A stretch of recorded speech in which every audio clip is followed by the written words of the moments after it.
Hello, everyone. My name is McKenzie Kane with the National Sports Media Association, joined by the 2024 Missouri Sportswriter of the Year, Ben Frederickson. Mr.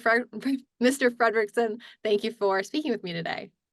Thanks, McKenzie, for the invitation, and looking forward to discussing this. And thanks to everyone for the honor. It's really a privilege, and I'm honored to be included with some people that I really consider friends and close colleagues and look up to a lot. So I'm a very, very grateful first-time winner. Thank you.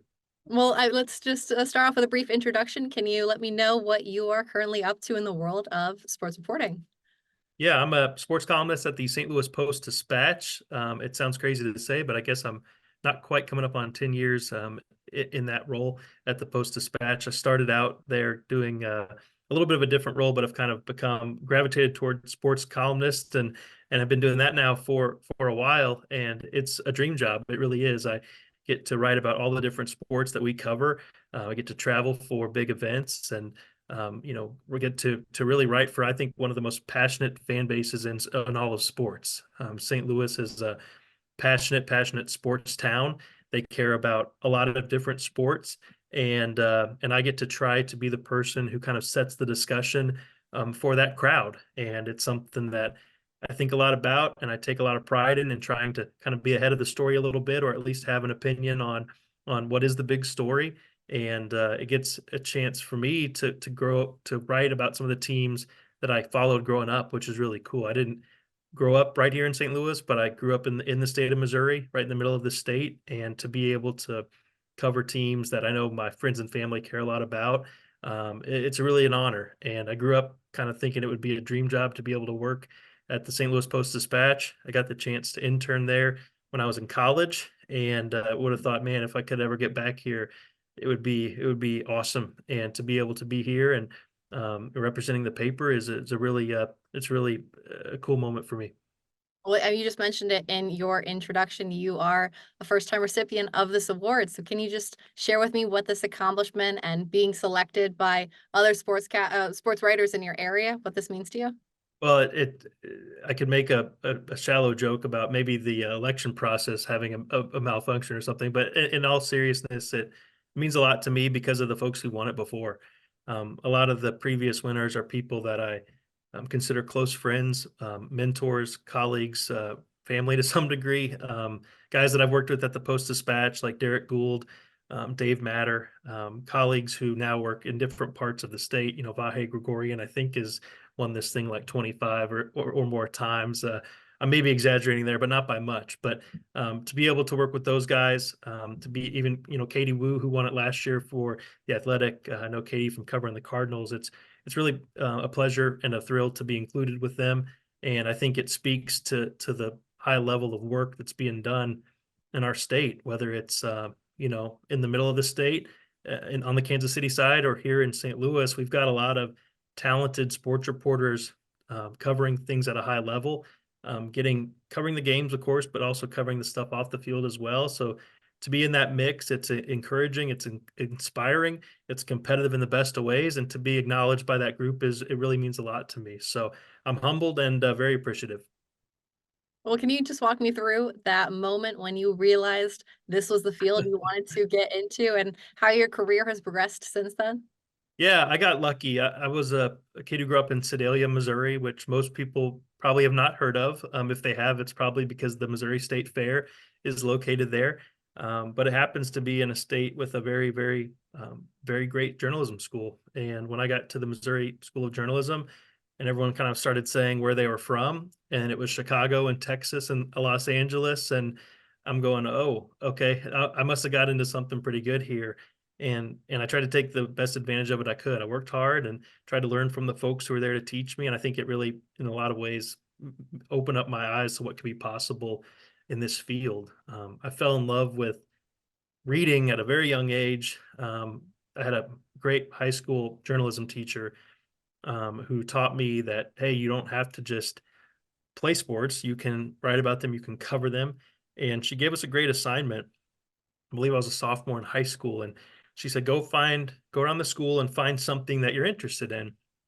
Anything. It could be a photo on the wall. I was drawn toward a jersey and a trophy case in the gym. And she said, okay, now go and find out about that thing that you decided you were interested in. And I started making phone calls and digging into the person who wore this uniform, and it actually belonged to a great high school player at our high school. His name was Kim Anderson. He at the time was a basketball coach at the University of Central Missouri. He later went on to coach the University of Missouri. And throughout this process, I ended up getting him on the phone. And I mean, I can remember to this day, I was like, my voice was like shaking, right? Because I'd never done an interview like that. And turns out, he went to my high school. He was on our newspaper staff back when he was in high school. And Kim's a great guy. But it was just a really cool thing for me to realize you don't have to just see something and say that's neat. You can find out the story behind it. You can talk to these people. And that from that point on, I was hooked. Grew up reading Sports Illustrated, when Rick Riley was writing the back page of SI. And I can remember reading it as a kid, and he wrote a column about this father who pushed his son who was in a wheelchair in marathons. And that was the thing they did together. And I remember reading that. I'll never forget it. And like the hair on your arm stands up. And I thought, how cool is that you can write something that makes someone have a physical reaction to it. And that I thought if I could ever do something like that, that would be pretty cool. You can't do it every time. Sometimes you write about the cleanup hitter needs to get out of his slump, or the big game. But when you have opportunities to tell stories that are bigger than the X's and the O's, it's something that I try to find. And when you get those opportunities, you try to do them the best you can. But that thrill, searching those, getting those stories, hearing something that you go, oh, I can't wait to write that has stuck with me this whole time. So that was kind of what got me hooked. Well, I guess what does that process look like present day for how you find these stories, and I guess just how you prepare for the week, especially now that the MLB season has started up? Yeah, I mean, I think what I do is a lot of it's kind of not to use a corny baseball analogy, but I kind of think of it sometimes like pitching. If you're a pitcher, you really want your fastball to be your number one pitch. If you hear pitchers say all the time, if you can establish your fastball, then you can use your other stuff around it. But you don't just want to be a guy who throws fastballs, because then people know what to expect, and they start hitting your fastball. So you want to have some breaking pitches. You want to be able to kind of zig and zag a little bit. You can have a curveball that keeps people guessing. So I kind of view it that way. I try to write a lot of if there's a topic that people are talking about that I should have an informed stance on, or an analysis on, as someone who needs to be not always right. I mean, heck, part of the job is having an opinion that people can disagree with, right? Like the worst thing you can do as a columnist is write something where people kind of go, whatever. You want them to either be for it or against it, or get them talking. So, but knowing what the big topics are, like for example, right now there's a college basketball search going on. There's at St. Louis University, there's an athletics director search going on at the University of Missouri. I should have columns that are contributing that conversation, sharing my thoughts and my reporting on them. And you want to know what people are talking about, and you want to be writing what people are talking about. And ideally, you want to be writing what people are going to be talking about. You want to kind of be ahead of it, right? That's the goal. And so I kind of try to take the meat and potatoes stance, but then you're also always looking for the curveballs, whether it's I wrote recently about a young man in a town near St. Louis who had been kind of connected to the high school hockey team, and he was going through cancer treatments and he couldn't play sports anymore, but the hockey team kind of made him a part of the team, and they had done a big fundraiser to help raise money for cancer research, and it turned into this beautiful thing where this kid couldn't play, but he was a part of the team, and he was in more ways than the team was helping him. He was helping the team, because they were talking in their games about, if he can go through this, then why can't we play hard for him? And it was really kind of a great relationship. So when you hear a story like that, you say, okay, the other stuff can go to the back burner. The coaching search, the meat and potatoes, they're always going to be there, but you got to find the right times and moments to pull back and take a big picture look, or to go on a side road. So that's kind of how I do it. I kind of try to look for what needs to be written, and then what can I write that can maybe keep people guessing a little bit, or surprise them, make them happy, make them laugh, all that stuff. So I kind of view it as what are the main topics, and then what are you working on the side a little bit. I'm curious, what would you say, if you've encountered one, the most difficult story that you've had to write? Oh gosh. It's always tough for me. I don't like to fire like fire right that somebody should be fired. I got good advice from a colleague, a former colleague that I look up to a lot that said, you know, really be careful about going around firing people. And I don't, I think that was good advice. You can paint when a picture is not pretty. There are times when you say, look, if I were in charge of this, I would make a change. But that's tough. And you don't ever like writing those. I think sometimes people think we like writing about those topics. I don't get any joy from that. I take it very seriously. That's always challenging.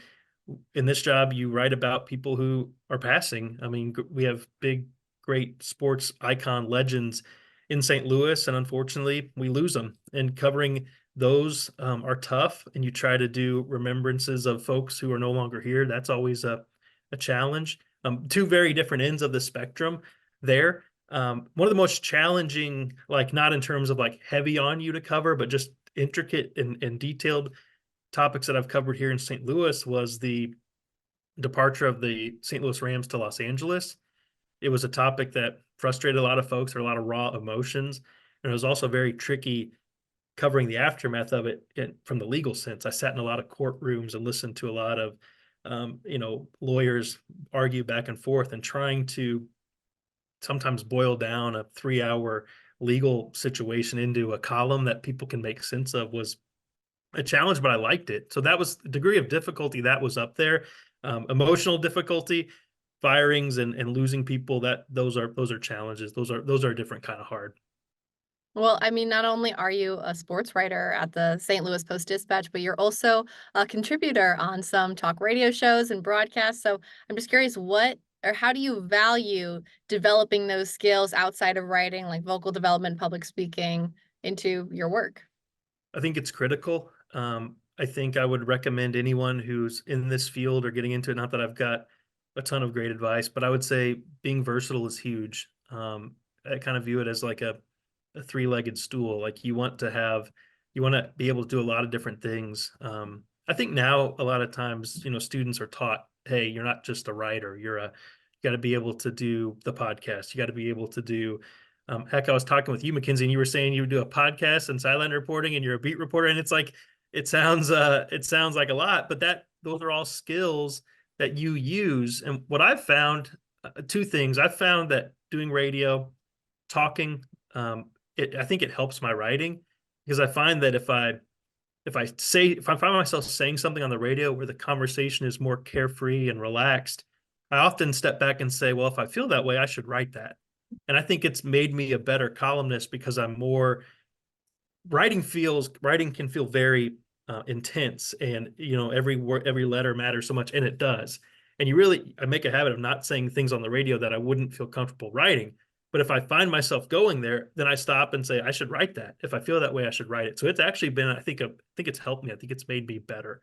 And then at the same time, I think having that presence as a writer, it allows folks in your community to understand you a little bit better and maybe get a sense of your sense of humor at times, or they just feel for your personality some. You want that to show in your writing, but it can kind of show in a different way when you are when you're doing both. But the other thing I've learned, and I try to hold true to this, is the only reason anybody is ever interested in having me on the radio or anything is because I write.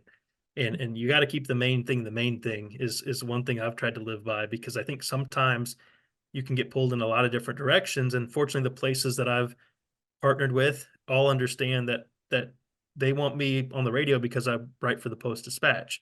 If I was just a guy on the radio, they wouldn't want me on. So keeping that as the priority and then embracing what comes with it, I think has been helpful for me, and that's how I've tried to view it. I think you just touched on it a few seconds ago, but what would you say is the most valuable lesson you've learned or skill you've developed over the course of your career that you attribute this success to?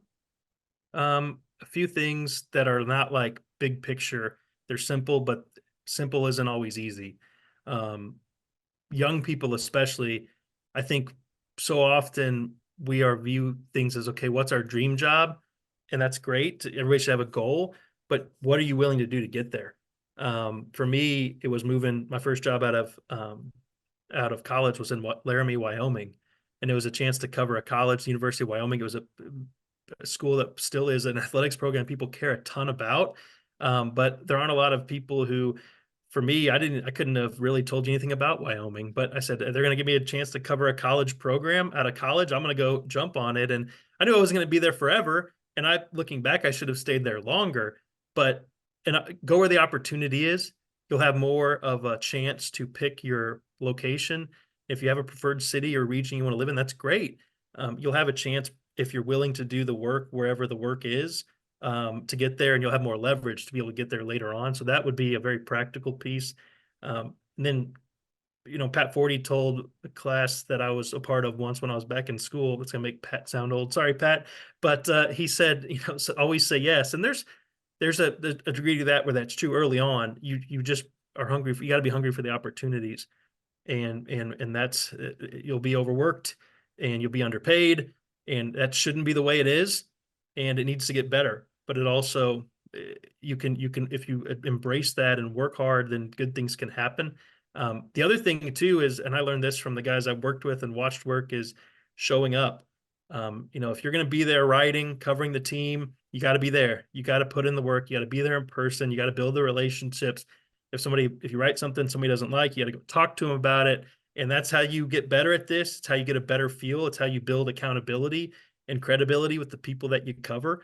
I think so often these days, there's so much written and said about teams, players, coaches from people they never see, that it makes the value of your presence at practices, media availabilities, games, it makes it that much more important. And I think that's a big part of what I've learned, is you have to put in that work if you want people to take it seriously, and if you want to build up the credibility to be able to do the job the best you can. I may just be echoing my previous question, but I'm curious, is there any lesson that you learned midway or late in your career that you wish someone had taught you or told you from the beginning? That's a good question. I'm trying to think. I guess I'm sure there is, and I'm sure as soon as we get done talking, I'll say, "Oh my God, why didn't I say that one thing?" Or I can also say, I can tell you some of the advice that I got, I heard it in the moment. I valued it, but I didn't probably value it enough, and I continue to, the more I continue to try to get better at this thing. Someone said early on, sports editor I had in college, Greg Bowers, who's one of my best and most beloved mentors. He still scares the hell out of me to this day, and I would tell him that, but I love him. And he would say, don't just read something or watch something or hear something on whatever you're consuming, in terms of media, if you want to be in this field, and say, wow, that's really good. That's great to know what's good and what you like. Take it a step further and say why, and then really dig into what made this stand out. Like, if you go home and tell your roommates or your friends or your family, like, this was really good, you should read this, you should watch it, there's a reason why you say that. And if you're going to be trying to produce things that you feel like are having the same effect on people, you really dig into what made you say that, what made you feel that way. Maybe it's the photos, maybe it's the way the writer wrote it, maybe it's the scenes or the description or the quotes, or it could be a million different things. It doesn't have to be, it really could work in any field. But digging into what actually made it stand out, why is it something you're going to remember? Because we all have such short attention spans now. If you remember something, it's a big deal. So why was that? And then take it a step further and say, okay, how can I not steal it, but how can I try to have some of those same qualities in the things that I produce? So that was really helpful. It's almost kind of like reverse engineering things you enjoy into how can I try to do some of those things. And we all learn by reading each other, watching each other. That's what we do as humans. So if you see something that impacts you, saying, okay, how can I learn from that to impact someone? That was really key to my development as a reporter, as a writer, is to say, okay, I shouldn't just say that I know that's good. I should challenge myself to dig into the why. well, you've been giving a lot of great advice throughout this entire interview, and I guess I'm curious, just before I let you go, are there any other tips you have for aspiring sports reporters and journalists like myself who want to know how to tap in and stand out and just where to start? Well, you're ahead of me. You're doing 10 jobs. So I should be asking you that. I think versatility, which you touched on, being able to do a lot of different things is critical. You want to be well-rounded. You don't want to have any holes in your game. And I certainly do. I talked to a high school class not too long ago, and I said, how do you guys find stories you read? And they said on I think TikTok. And I was like, well, I don't see myself having a TikTok. Maybe I should. I probably should. But being versatile, not being afraid of new things, but seeing them as opportunities, I think is big. And then still on the other end of that spectrum, I hate to sound like the old guy, but reading and reading and reading things that are not just sports, reading novels and short stories and plays. And if you read an advertisement that impacts you, why is it? I mean, you can learn something about writing no matter what you read. If something's bad, why is it bad? Why do I not want to write like that? That can be a constant process, and I think it makes you better. And then if you can write, you can do anything. If you can write, you can have a great broadcast piece. You can write a great radio presentation. If you write, you're a better interviewer. I mean, being able to write opens the door to so many things. So keeping that as the main muscle, I think, would be advice, because there's so many different things now that feel super important, and not everything can be as important as everything. But being able to write and knowing it, and knowing how to do it well and how to get better at it, I think is still at the end of the day number one. Well, now I need to know your recommendations. I have a trip coming up in about 2 weeks, so what books should I be reading? Well, there's great, every year they put out the best sports writing anthology. That should be required reading, I think, for anybody who wants to be in this field. There's great, writers who are now doing it. It's magazine stories, it's newspaper stories, it's kind of a collection of the best sports writing of the year. It's the different editors. It's required reading for sure. Esquire used to put out a book of some of the best sports writing. I mean, that's what I like. The short kind of, these people did these on shorter deadlines because that's kind of the field that I work in. But novels are great for setting scenes. Plays are great for dialogue and how to weave it in and out of a story.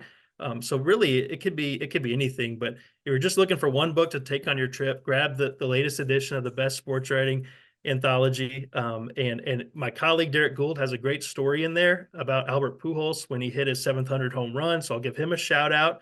It was a great honor for him to be in there, and well deserved. But that's a great kind of place to start, I think, because you'll see people who are doing this now, people that you might have talked to already or will be talking to, and them doing work at a high level. Well, Mr. Frederickson, I just want to say thank you for taking the time to sit down with me, and congratulations again on this accomplishment. Thank you very much, and best of luck to you, and congrats to all the fellow winners, and looking forward to celebrating with them, and really, really honored to be included with them. Thank you.